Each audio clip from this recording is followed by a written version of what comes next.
You know, I have my third letter into the Inspector General of the Intelligence Committee asking to just confirm, are you investigating those leaks that Peter Strzok talked about in that text? Senator, I have no idea so again, why. No, that's a setup. It is entirely irrelevant to this point. Why a Fox News conspiracy propaganda stuff is popping up on here, I have no idea. It is not.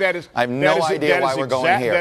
That is Senator, because I'm this asking is underlying about, exactly why President Trump is upset and why his supporters are upset at the news media. Okay, this is not about the media. Senator Johnson, please.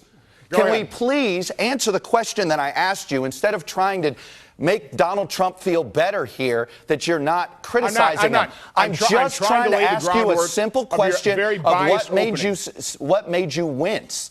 I'm asking a simple question about you clearly were upset that somehow there was an implication that military aid was being frozen because the president wanted an investigation. Why did you wince? Because I didn't want those connected. And I was supporting the aid, as is Senator Murphy, as is everybody that went to that initial inauguration. But here's the salient point of why I came forward.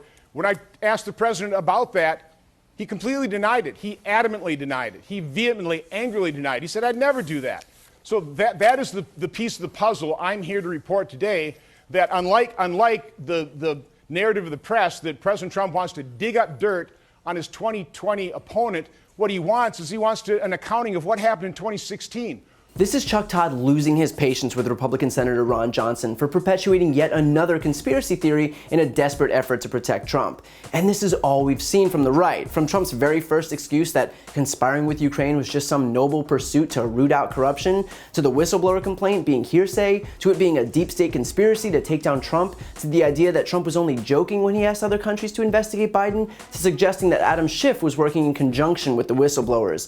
The excuses have changed on an almost daily basis, but none of them are legitimate, and everyone can see that. This is just the GOP desperately throwing spaghetti against the wall and seeing what sticks, but none of it is, so Republicans have been throwing more and more, only further damaging their credibility every time. And look, everyone knows that these excuses are just baseless White House talking points. Nearly 3 years into the Trump administration, we all know Trump's strategy. He'll pin his corruption on whoever is in arm's reach. Just yesterday, Trump suggested that Rick Perry is to blame for his phone call with Ukraine, despite repeatedly suggesting that the same phone call was, quote, perfect. The statement I made to the president of Ukraine, a good man, a nice man, knew was perfect.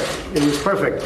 Not quite sure why a perfect call would be someone's fault, but logic has never been a steadfast principle of this administration. And so when Senator Johnson appears on Meet the Press and starts back up with his deep state conspiracy theories that the whole world is out to get Trump and that it's everyone else's fault except the guy who admitted on camera that he conspired with a foreign country to interfere in our election, excuse us if we've all seen this before and it's not a super effective technique. What makes this even more pathetic is that this Republican senator in particular expressed concern about Trump's quid pro quo, even admitting that he winced at the suggestion that Ukraine's military aid would be conditional upon them opening an investigation into Biden. He said, "Oh God, I don't want to see those two things combined." And he even confronted Trump, who reportedly assured him that there was no quid pro quo. Trump said, "No way, I would never do that. Who told you that?" Of course, he did. He admitted he did on camera that all he was looking for from his call with Ukrainian President Zelensky was an investigation into his top political opponent. Well, I would think that if they were honest about it, they'd start a major investigation into the Bidens. It's a very simple answer.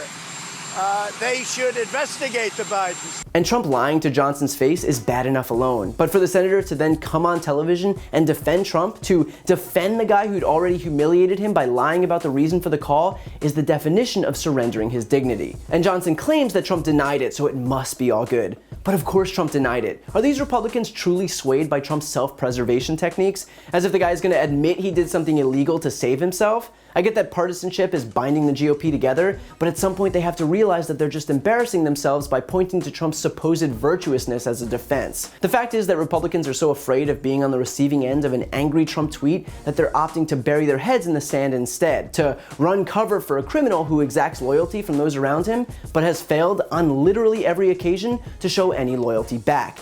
that's the person that these Republican senators are destroying their reputations over. A man who can and will throw them all under the bus the moment he has the opportunity to do so. The GOP knows Trump's actions are illegal. That's become clear as day. The question becomes whether they'll manage to grow spines and put country over party before Trump takes them all down with him.